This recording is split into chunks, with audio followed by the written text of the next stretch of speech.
parler aussi avec les mots de mon cœur.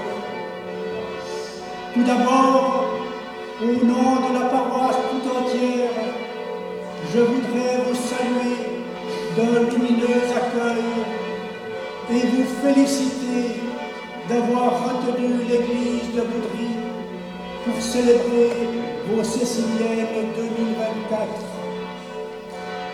Cette église, je l'ai connue se bâtir jour après jour, et avec la chorale, j'étais aussi présent le jour de sa consécration, il y a tout juste 6 jours.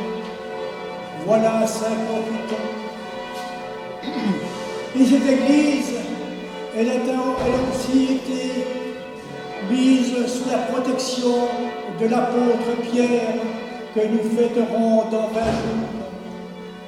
Et c'est aussi cette église qui, en juin 2004 et en juin 2005, a fêté 5 membres de la chorale Saint-Pierre pour leurs 50 ans de musique sacrée.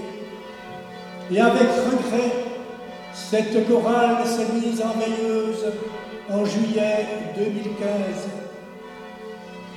Quelque peu ému, et pourtant toute la joie, je peux une nouvelle fois vous féliciter et vous rendre ce vibrant hommage de gratitude pour votre engagement au sein de vos paroisses respectives, pour donner à vos messes dominicales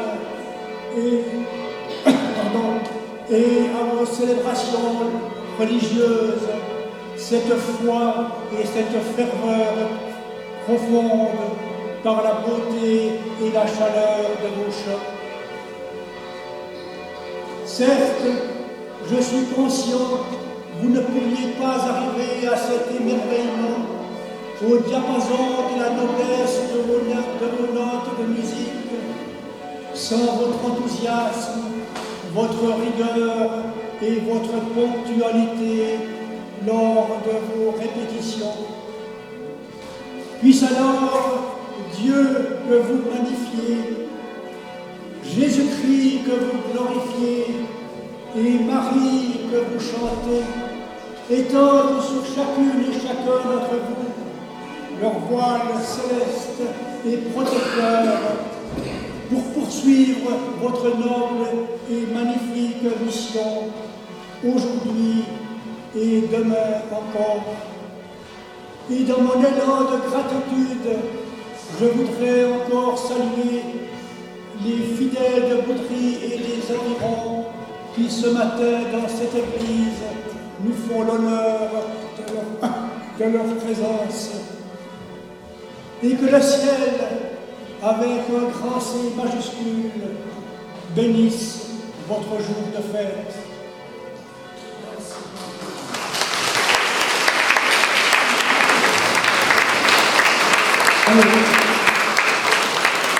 Merci à Évêque Custini et aussi à la paroisse de Boudry qui nous accueille, qui nous prête toutes ces installations, même je dirais un petit détail piquant, qui nous loue la salle gratuitement. Alors, en reconnaissance, pour vous faire plaisir, nous louer cette salle gratuitement, le quai qui sera fait pendant la célébration, qui est l'occasion de leur manifester notre reconnaissance. C'est moi qui vous commande d'être généreux à cette quête pour remercier la paroisse de Boudry. Voilà. Alors, là, oui, encore que à part ça, vous avez lancé par dessus. La salle est prévue par l'église. Le souper de dîner est offert par la fédération. Et l'ensemble de l'apéro sont offerts par les vignerons du littoral. C'est tout. Je n'ai pas un sou à débourser ici. Voilà. Ceci dit, la célébration proprement dite va commencer.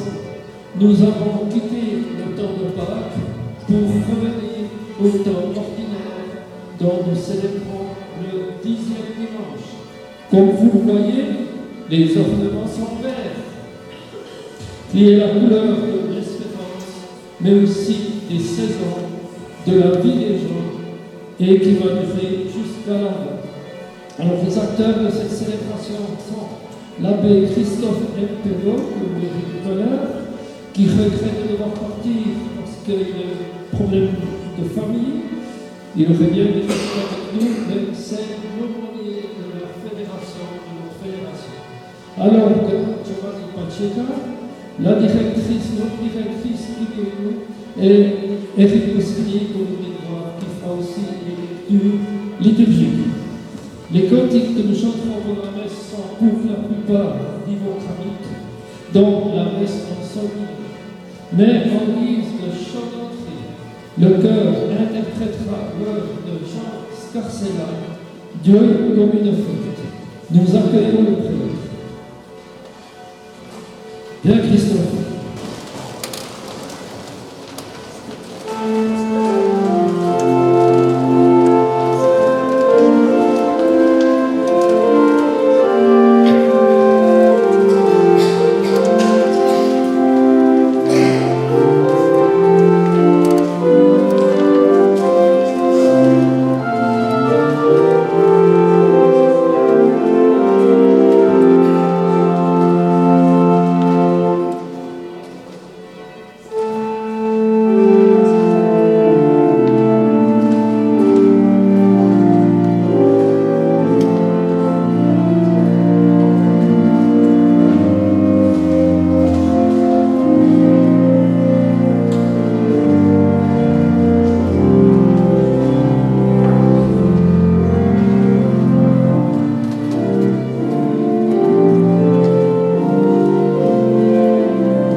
grâce de Jésus notre Seigneur, l'amour de Dieu le Père et la communion de l'Esprit Saint soient toujours avec vous. Et avec votre esprit. Et voilà, les Céciliennes. Ça a bien commencé. Merci. Nous sommes là pour louer notre Seigneur. J'espère qu'on m'entend bien. Oui, oui. Nous sommes là pour louer notre Seigneur. Louer le Seigneur avec tout ce qu'il nous a donné comme talent, notre voix, notre présence, notre force et même nos faiblesses, qu'elles servent à louer le Seigneur. Parce que justement, le Seigneur se présente devant nous comme celui qui nous relève, nous rachète, nous donne les forces qui nous manquent.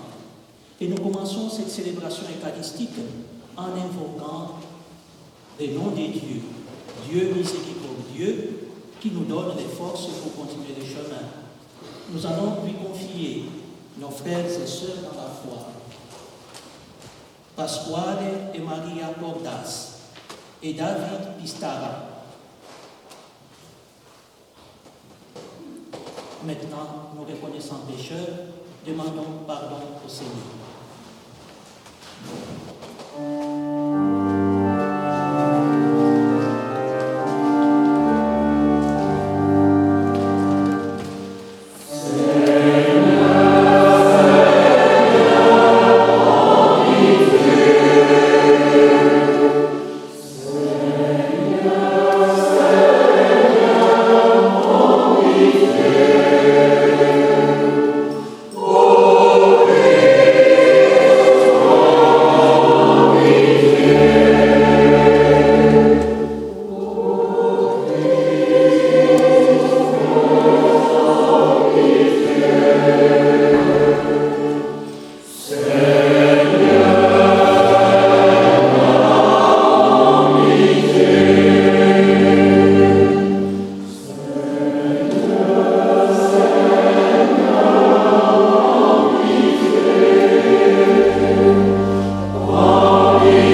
dirige-nous pour que nous puissions l'accomplir.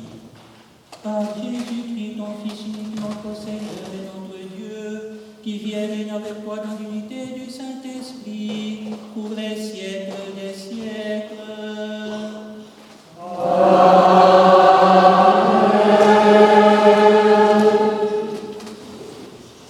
Lecture du livre de la Genèse. Lorsque Adam eut mangé du fruit de l'arbre, le Seigneur Dieu l'appela et lui dit : « Où es-tu donc ? » Il répondit : « J'ai entendu ta voix dans le jardin, j'ai pris peur parce que je suis nu et je me suis caché. » Le Seigneur reprit : « Qui donc t'a dit que tu étais nu ? Aurais-tu mangé de l'arbre dont je t'avais interdit de manger ? » L'homme répondit : « La femme que tu m'as donnée, c'est elle qui m'a donné du fruit de l'arbre, et j'en ai mangé. » Le Seigneur dit à la femme : « Qu'as-tu fait là ?»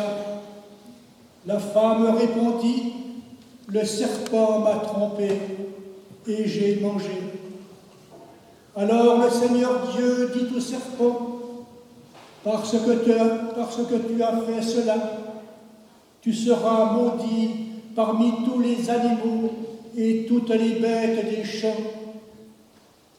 Tu ramperas sur le ventre et tu mangeras de la poussière tous les jours de ta vie. Je mettrai une hostilité entre toi et la femme, entre ta descendance et sa descendance. Celle-ci te meurtrira la tête, et toi, tu lui meurtriras le talon. » Parole du Seigneur. Nous rendons grâce.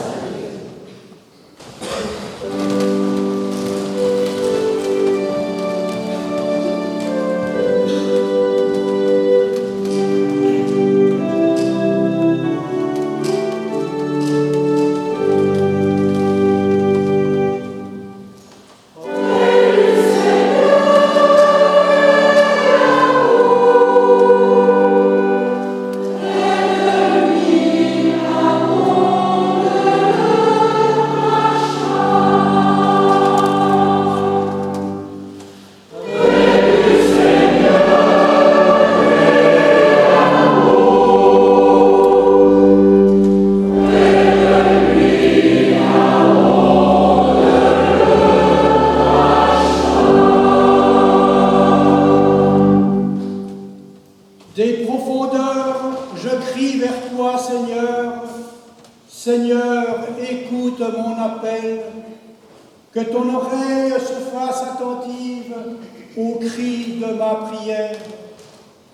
Si tu retiens les fautes, Seigneur, Seigneur, qui subsistera? Mais près de toi se trouve le pardon pour que l'homme te craigne.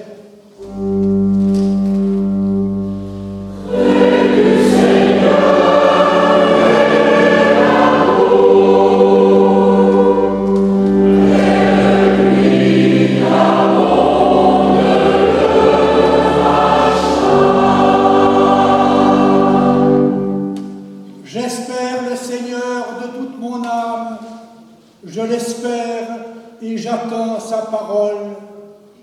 Mon âme attend le Seigneur, plus qu'un veilleur ne guette l'aurore.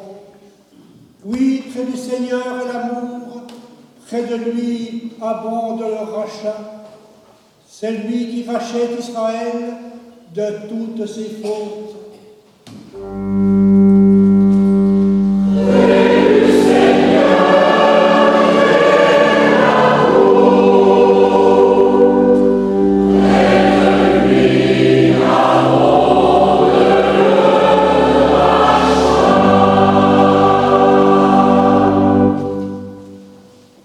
Lecture de la deuxième lettre de saint Paul apôtre aux Corinthiens. Frères, l'Écriture dit : j'ai cru, c'est pourquoi j'ai parlé. Et nous aussi, qui avons le même esprit de foi, nous croyons, et c'est pourquoi nous parlons. Car nous le savons, celui qui a ressuscité le Seigneur Jésus nous ressuscitera nous aussi avec Jésus, et il nous placera près de lui avec vous. Et tout cela, c'est pour vous, afin que la grâce, plus largement répandue dans un plus grand nombre, fasse abonder l'action de grâce par la gloire de Dieu. C'est pourquoi nous ne perdons pas courage, et même si en nous l'homme extérieur va vers sa ruine, l'homme intérieur se renouvelle de jour en jour. Car notre détresse du moment présent est légère par rapport au poids vraiment incomparable de la gloire éternelle qu'elle produit en nous. Et notre regard ne s'attache pas à ce qui se voit, mais à ce qui ne se voit pas. Ce qui se voit est provisoire, mais ce qui ne se voit pas est éternel. Nous le savons en effet, même si notre corps, cette tente qui est notre demeure sur la terre, est détruit, nous avons un édifice construit par Dieu, une demeure éternelle dans les cieux, qui n'est pas l'œuvre des hommes. Parole du Seigneur. Nous rendons grâce.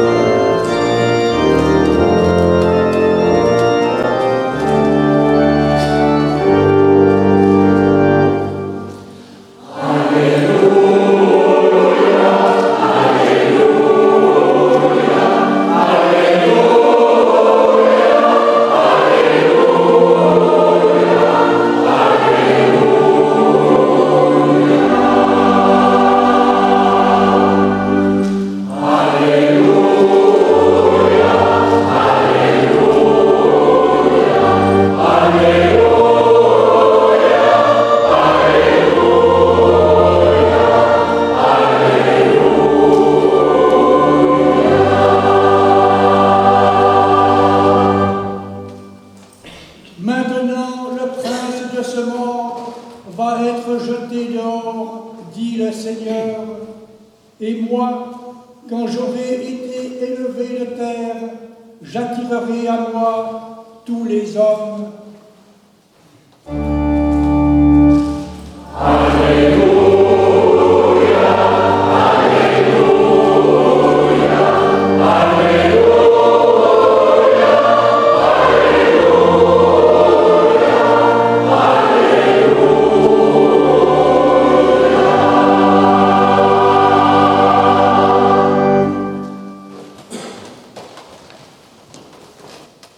Le Seigneur soit avec vous.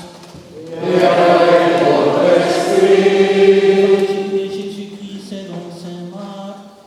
Gloire à toi, Seigneur. En ce temps-là, Jésus revint à la maison avec ses disciples, où de nouveau la foule se rassembla, si bien qu'il n'était même pas possible de manger. Les gens de chez lui, l'apprenant, vinrent pour se saisir de lui, car ils affirmaient « il a perdu la tête ». Les scribes qui étaient descendus de Jérusalem disaient « il est possédé par Belzéboul ». C'est par le chef des démons qu'il expulse les démons. Les appelant près de lui, Jésus leur dit en parabole « comment Satan peut-il expulser Satan ? Si un royaume est divisé contre lui-même, ce royaume ne peut pas tenir. Si les gens d'une même maison se divisent entre eux, ces gens ne pourront pas tenir. Si Satan s'est dressé contre lui-même, s'il est divisé, il ne peut pas tenir. C'en est fini de lui. Mais personne ne peut entrer dans la maison d'un homme fort et piller ses biens s'il n'est là d'abord ligoté. Alors seulement il pillera sa maison. Amen, je vous le dis. Tout sera pardonné aux enfants des hommes, leurs péchés et les blasphèmes qu'ils auront proférés. Mais si quelqu'un blasphème contre l'Esprit Saint, il n'aura jamais de pardon. Il est coupable d'un péché pour toujours. Jésus parla ainsi parce qu'ils avaient dit il est possédé par un esprit impur. Alors arrivent sa mère et ses frères. Restant au dehors, ils les font appeler. Une foule était assise autour de lui et on lui dit voici que ta mère et tes frères sont là dehors, ils te cherchent. Mais il leur répond qui est ma mère, qui sont mes frères, et parcourant du regard ceux qui étaient assis en cercle autour de lui, il dit voici ma mère et mes frères. Celui qui fait la volonté de Dieu, celui-là est pour moi un frère, une sœur, une mère. Acclamons la parole de Dieu. Louange à toi, Seigneur Jésus.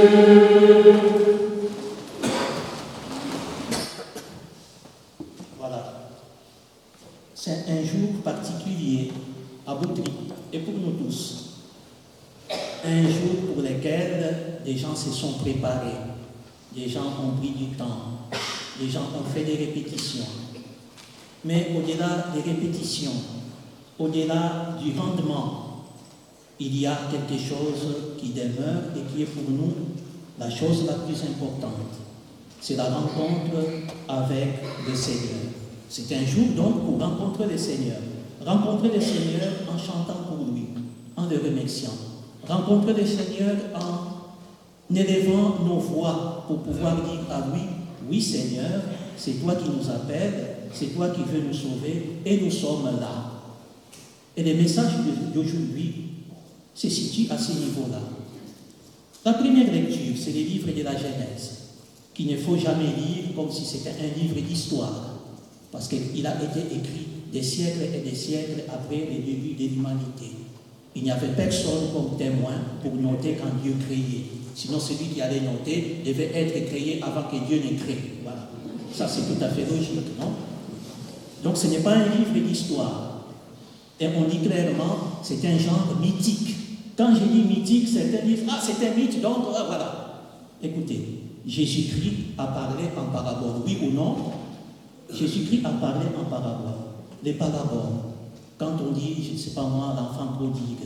L'enfant prodigue, comment il s'appelait? Il est parti où? Et son père, comment il s'appelait? C'est une parabole. Ce qui est vrai dans la parabole et important, le plus important dans une parabole, c'est le message.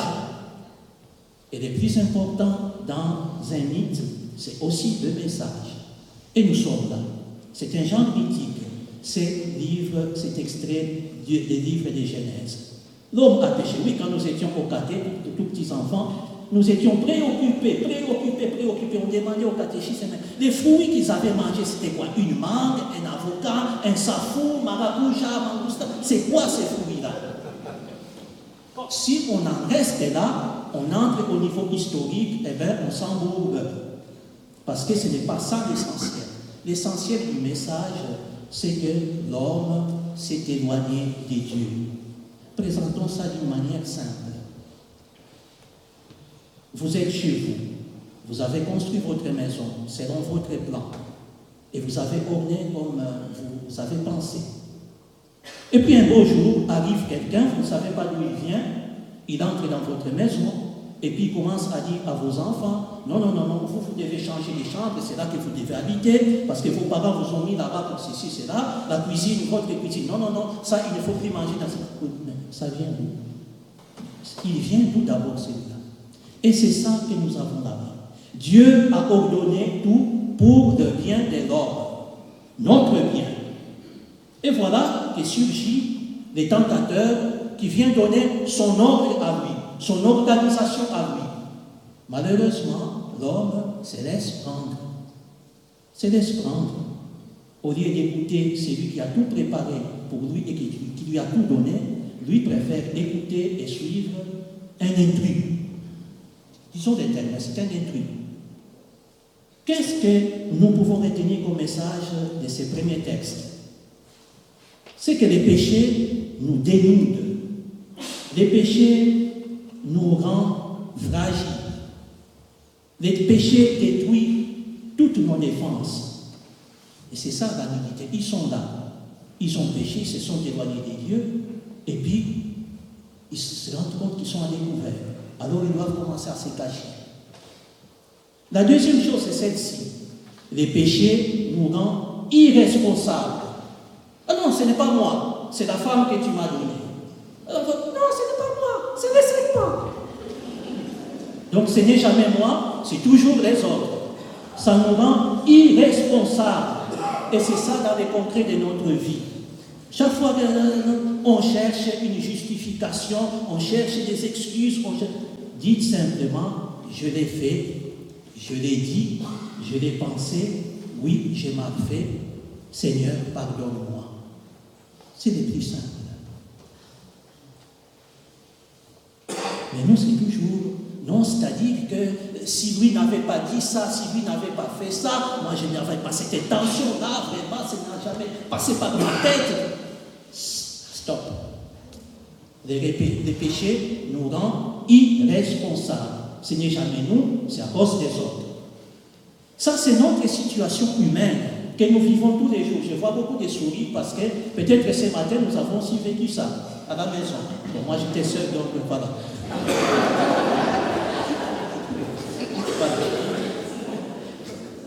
La deuxième chose qu'on voit dans les textes d'aujourd'hui, c'est Dieu qui connaît toute cette misère humaine et qui vient intervenir.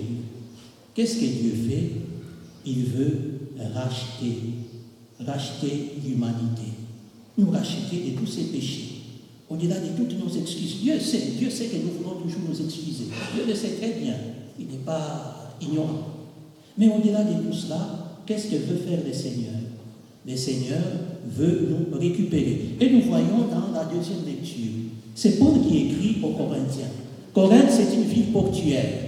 Les villes portuaires, vous savez bien, je ne sais pas si Neuchâtel en est une, mais avec les lacs, les ports, je ne sais pas. Pas trop. Pas trop, voilà. C'est un Neuchâtelois qui parle. Voilà. Donc on est là, mais dans ces villes portuaires Corinthe, d'ailleurs quand on dit c'est un Corinthien, ou bien cette ville-là, là c'est Corinthe, on sait que c'est les Capharnaüm, c'est les chaos, les désordres, c'est la perversité, tout ce que vous voulez.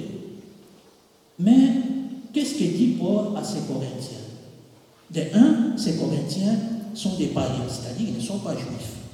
De deux, leur vie, même s'ils pouvaient être juifs, mais leur vie, c'est quand même déjà une vie qui n'est pas exemplaire. Mais ce que Paul leur dit, c'est ceci. C'est lui qui a ressuscité Jésus, il veut aussi vous donner la vie éternelle. Il veut aussi vous ressusciter. Vous, Corinthiens, qui n'êtes pas juifs, vous, Corinthiens, qui êtes des disciples d'une vie perverse, mais Dieu veut vous sauver. Dieu veut vous ressusciter, Dieu veut vous donner la vie éternelle, comme il a ressuscité son Fils Jésus-Christ. Et c'est cette parole-là que le Seigneur nous adresse à nous tous aujourd'hui. Nos excuses, tout ça. Ok, Dieu, mais Dieu nous répète, moi, je veux vous sauver. C'est ça le message que nous donne Dieu. Dieu veut nous sauver. Et notre réponse, si encore là il faut des excuses, alors ça se complique. Mais je crois que la meilleure réponse, c'est d'abord de bien se situer.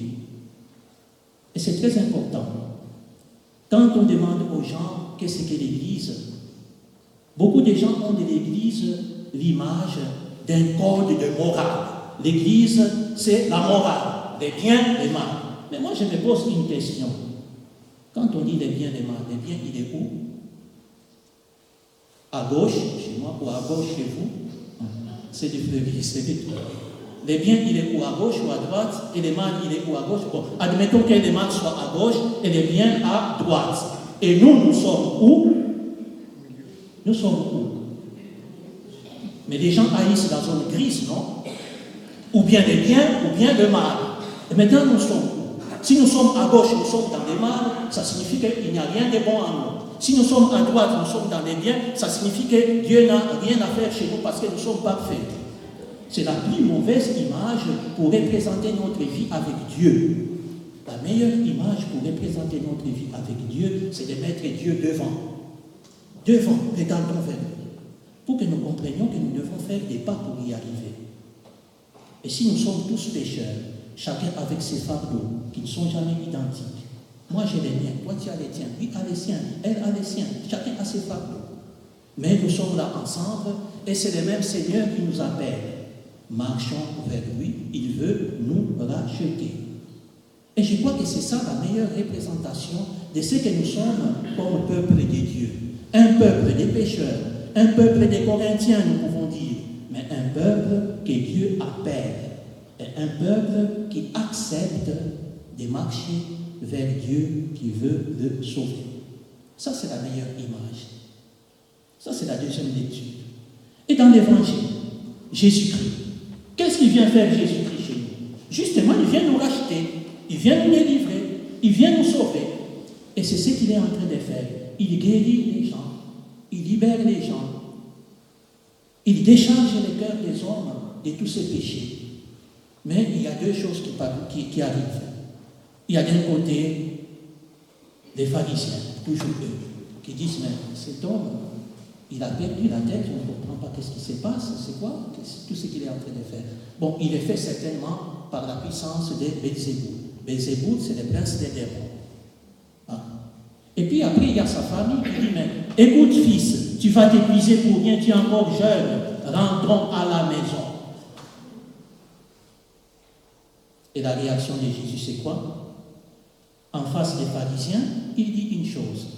Mais si vous me traitez d'un disciple de Belzéboul, avec tous les biens que j'ai faits, alors Belzéboul lui-même, son royaume, il est divisé. Parce que moi, je chasse les démons. Mais si je suis disciple des démons, je chasse les démons, ça signifie qu'il y a guerre dans notre propre maison. Mais il ajoute quelque chose de plus important. Tous les péchés, les blasphèmes des hommes peuvent être pardonnés. Mais les péchés contre le Saint-Esprit ne seront jamais pardonnés. Qu'est-ce que ça signifie? Considérer Jésus comme celui qui sert Satan signifie prendre Jésus comme quelqu'un qui n'a jamais été fidèle à Dieu, prendre Jésus comme quelqu'un qui n'est jamais venu nous sauver, prendre Jésus comme quelqu'un qui est venu nous détruire, prendre Jésus comme celui qui est venu nous perdre. Vous imaginez? Définir Jésus comme cela. Ça signifie qu'on nie tout ce que Dieu fait pour nous. On nie même la possibilité que l'Esprit Saint soit dans notre cœur pour nous guider, pour nous parler de Dieu, pour nous faire reconnaître Dieu. Même ça, on n'en veut pas. Même ça, on dénie. Alors en fait, on n'est pas condamné, mais on se condamne. Ça, c'est ce que Jésus répond aux pharisiens. Et qu'est-ce qu'il répond à sa famille? Ma mère, mes frères, mes soeurs, c'est qui? Mais ce n'est pas vous d'abord. C'est d'abord ceux qui font la volonté de mon Père qui est aux cieux. Et là, ça s'est dit, frères et sœurs, dans la foi. Si nous sommes ces pauvres pécheurs, comme dans la première lecture, si nous sommes ces pauvres pécheurs, comme les Corinthiens, et que Dieu s'est montré à nous pour nous sauver, notre plus belle réponse, c'est de pouvoir dire à Dieu, Seigneur, je veux faire ta volonté. Et dans la prière de notre Père, qui est la prière de tous les chrétiens, nous disons que ta volonté soit faite sur la terre, et nous sommes sur terre comme au ciel. Nous sommes sur terre. La volonté de Dieu, nous la faisons, nous la vivons, ou bien nous sommes dans notre propre volonté, dans nos propres calculs, dans nos propres arrangements, dans nos propres coups bas.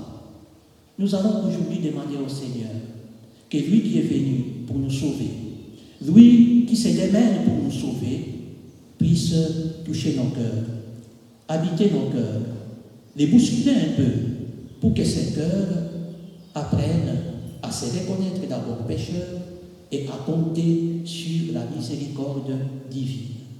Demandons au Seigneur, aujourd'hui, nous qui sommes de la communauté des Céciliennes et nous de toute la communauté chrétienne des Boutries, demandons au Seigneur que dans tout ce que nous faisons, chanter, aider, vivre avec les autres, que en tout, la volonté de Dieu soit toujours première, parce que c'est la plus belle réponse que nous avons à donner à Dieu qui vient nous racheter.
Je crois en Dieu,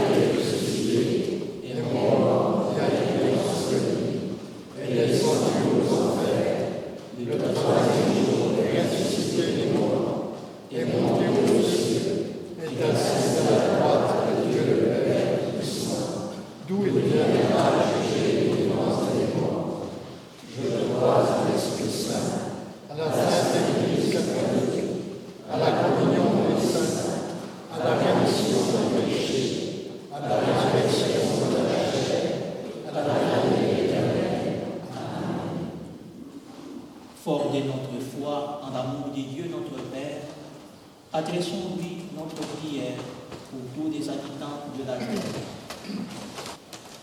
Pour que notre Église intensifie son rayonnement dans le monde, en particulier qu'elle poursuive son effort synodal, associant à son pouvoir et à sa mission les nombreux fidèles de bonne volonté.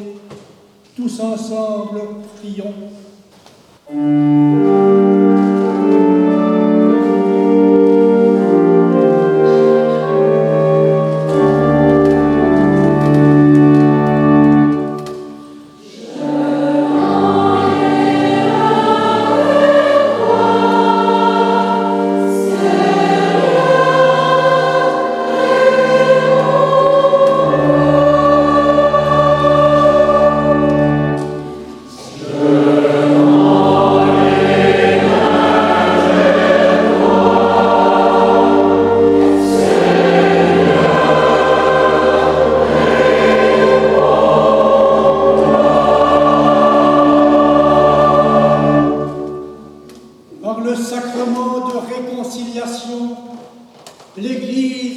accueille les pécheurs et les réconcilie dans l'amour du Père.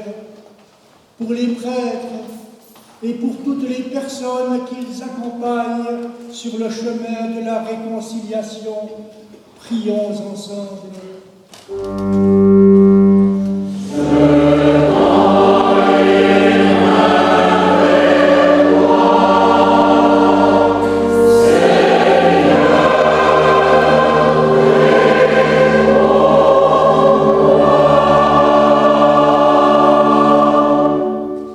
Aujourd'hui encore se lèvent des artisans de paix et de fraternité pour la population des pays dévastés par la guerre, pour les migrants contraints de fuir leur pays et pour nos dirigeants appelés à prendre soin d'eux.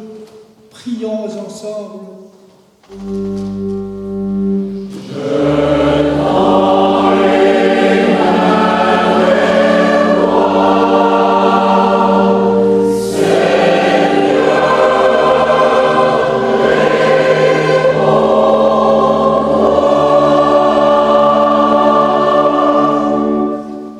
Pour les enfants victimes des divisions au sein de leur famille, pour les accompagnateurs spirituels, pour les bénévoles des services d'écoute et de compassion, prions ensemble.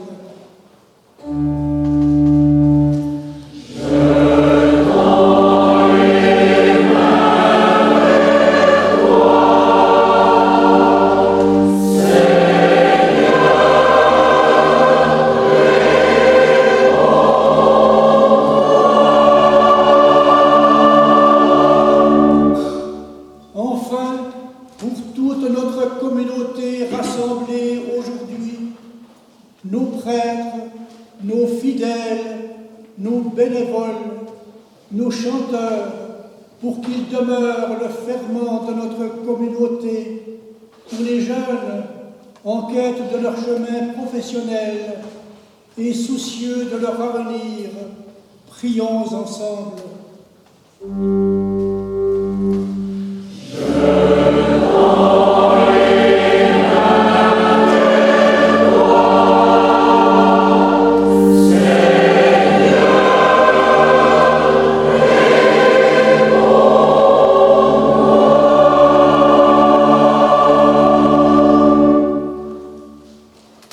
Un moment de silence dans nos cœurs pour que chacun élève sa propre prière à Dieu.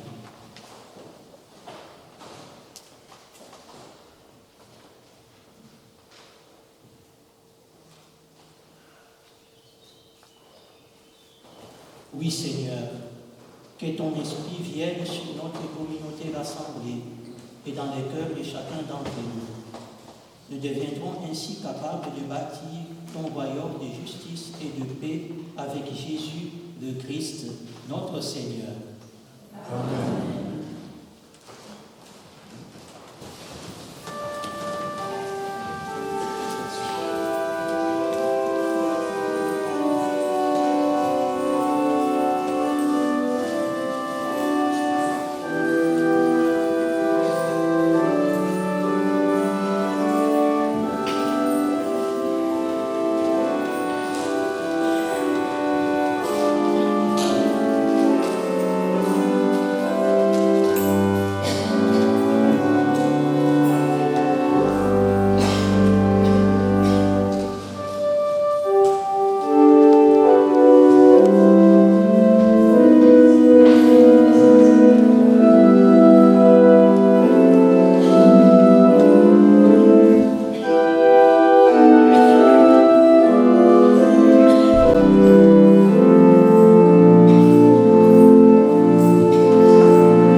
Que notre offrande soit pour toi un présent agréable et nous fasse grandir en charité par le Christ, notre Seigneur. Amen. Le Seigneur soit avec vous. Et avec votre esprit. Nous le tournons vers le Seigneur. Grâce au Seigneur notre Dieu. Cela est juste et bon. Vraiment, il est juste et bon, ta gloire et notre salut. Et t'offrir notre action de grâce toujours et en tout lieu. Seigneur, Père très saint, Dieu éternel et tout-puissant, par le Christ notre Seigneur. Par sa naissance, il a renouvelé la condition humaine destinée à vieillir. Par sa passion, il a effacé nos fautes. Par sa résurrection d'entre les morts, il a donné accès à la vie éternelle. Et par son ascension auprès de toi, notre Père, il a ouvert les portes du ciel. C'est pourquoi, avec la multitude des anges et des saints, nous chantons l'hymne de ta gloire et sans fin, nous proclamons.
De même, après le repas, il prit la coupe.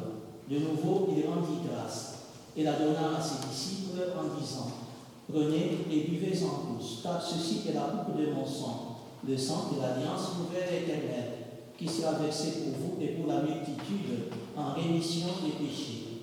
Vous ferez cela en mémoire de moi.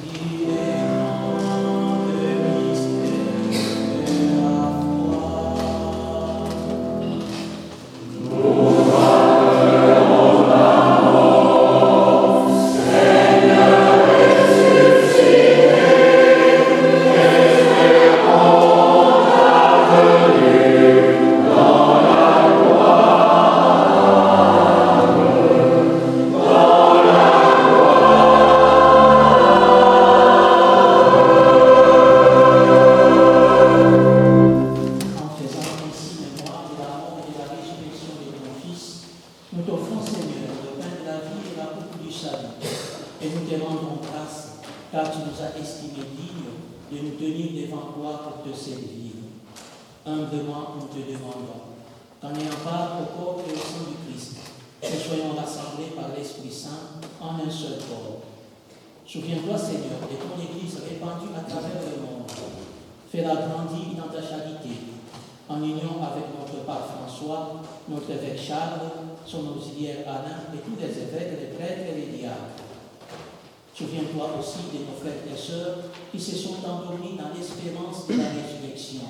Et souviens-toi dans ta miséricorde de tous les défunts. Nous pensons en particulier à Pasquale et Marie Accordas et à David Pistara. Accueille-les dans la lumière de ton visage. Sur nous tous, enfin, nous implorons ta bonté.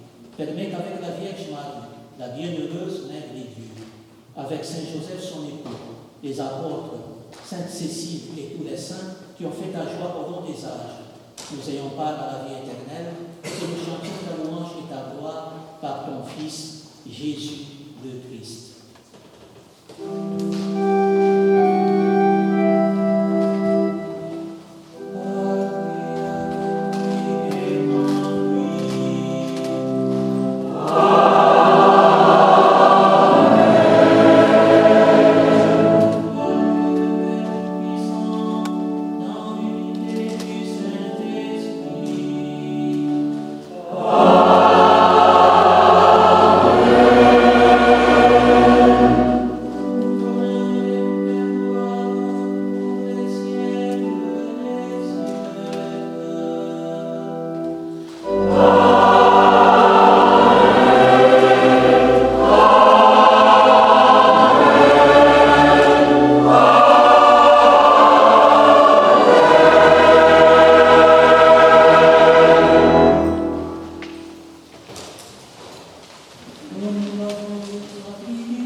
Toi qui vis et règnes pour les siècles des siècles.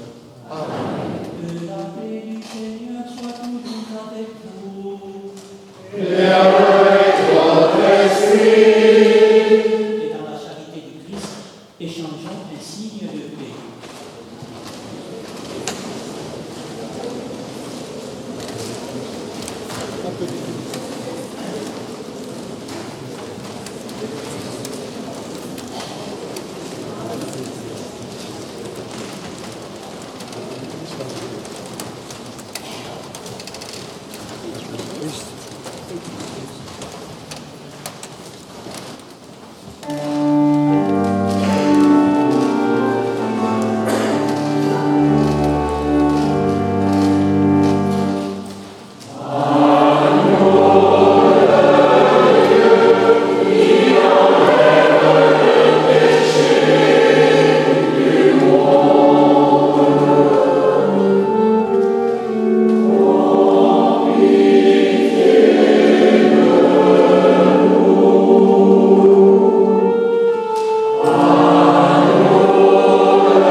Voici l'agneau de Dieu. Voici celui qui enlève les péchés du monde. Heureux les invités au repas des noces de l'agneau. Que le corps et le sang du Christ nous gardent pour la vie éternelle.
Prions encore le Seigneur.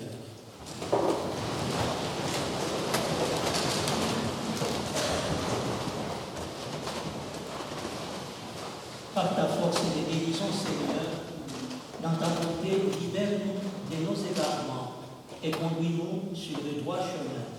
Par le Christ, notre Seigneur. Amen. Là, nous arrivons gentiment à la fin de cette célébration. Merci à tous. Merci à Christophe. Merci à Yves. Merci à Giovanni. Merci à vous. Surtout, merci à vous toutes, à vous tous, y compris les fidèles qui sont dans l'église. Vous avez aidé à faire une célébration magnifique et je dirais émouvante. J'avais obligé de retenir mes larmes une ou deux fois. Et pour terminer cette belle célébration, un cantique de nos amis Jacques Berthier et Didier Rigaud, qui a un certain âge, mais c'est un cantique à la paix. Et de cette paix, notre monde en a cruellement besoin, qui s'intitule Peuple innombrable de chanteurs. Innombrable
Le Seigneur soit avec vous.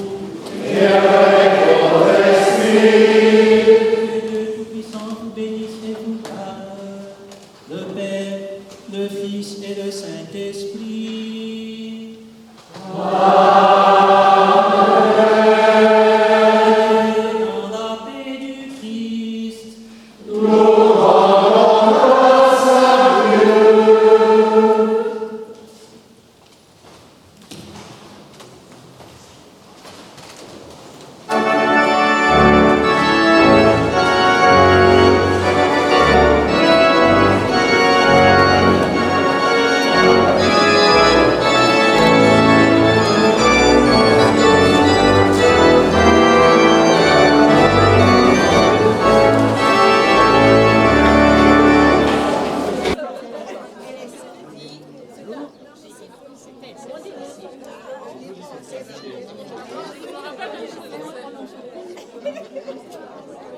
Alors, qu'est-ce que tu as pensé de cette messe, Joël? Ah ben la messe avec la Cécilienne, non, c'était magnifique. Hein. Plus il y a de chanteurs, plus c'est merveilleux. Dans cette grande église pleine, c'était vraiment émouvant et touchant. D'accord, merci beaucoup. Alors, qu'est-ce que vous avez pensé de cette messe? Moi, j'ai trouvé très bien que c'est dommage qu'on n'a pas plus souvent des belles messes comme ça, animées, chantées, on revit, on est ému. Ça devrait être plus souvent, mais c'est pas possible, je pense. Voilà, mon reçu. D'accord, merci beaucoup. Et vous, madame, est-ce que vous avez... Moi je suis du même avis. Il y avait vraiment un élan dans ces chants qui nous portait. Et normalement les chorales ça devrait être comme ça, mais malheureusement elles sont souvent restreintes. Mais de toute façon, Merci beaucoup. l'essentiel c'est de participer. D'accord, merci beaucoup. Et vous, monsieur, est-ce que vous voudriez aussi partager votre ressenti? Mais oui, comme ma femme, je trouve que c'était une très belle messe. Ça me rappelait mes souvenirs. J'ai chanté pendant très longtemps et j'avais un petit pincement de regret au cœur, mais c'était très, très beau. D'accord, merci beaucoup.